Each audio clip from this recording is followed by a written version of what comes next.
Well, Chinese nationalism is already effectively global.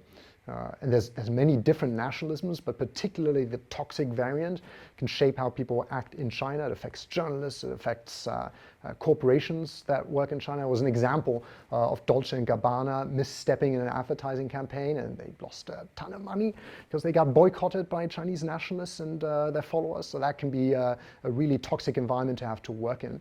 And understanding how it works, where that comes from, who's responsible, is part of maneuvering your way through China these days. Well, my name is Florian Schneider. I am Chair Professor of Modern China here at Leiden University, and I am the Academic Director of the LeidenAsiaCentre. Well, I've worked quite a bit on nationalism in China, and especially digital nationalism. Like what happens to nationalism when it gets updated and moved online, and what happens when different actors sort of interact on the internet in China. It's a really hot button issue because sometimes that stuff spills into the streets and it also affects people abroad. So there was this one example of digital nationalism that stuck with me. It's of a Danish broadsheet newspaper that published a caricature of the PRC flag using particles that look like viral particles to mock the COVID efforts in China.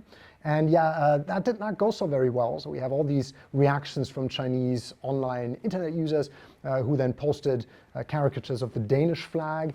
And the vitriol got so harsh that it affected effectively Danish-Chinese relations up at the highest diplomatic levels. Well, I think it helps to understand China not as somehow bizarrely unique.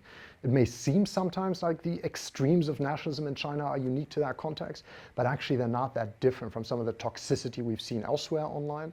And that's why this kind of scholarship matters so much to me, because you can actually show how all sorts of different factors, the platform society, how technology works, how commercial incentives works, but also what the state does, how all of these things come together and then empower certain individuals, maybe sometimes more than others, to voice their opinions online and dominate the discussion. And we can learn a great deal from China in that regard, in terms of what may already be in the wings in some corners of European discussions, and how to connect sort of the interfaces between the technology and the policy and the people.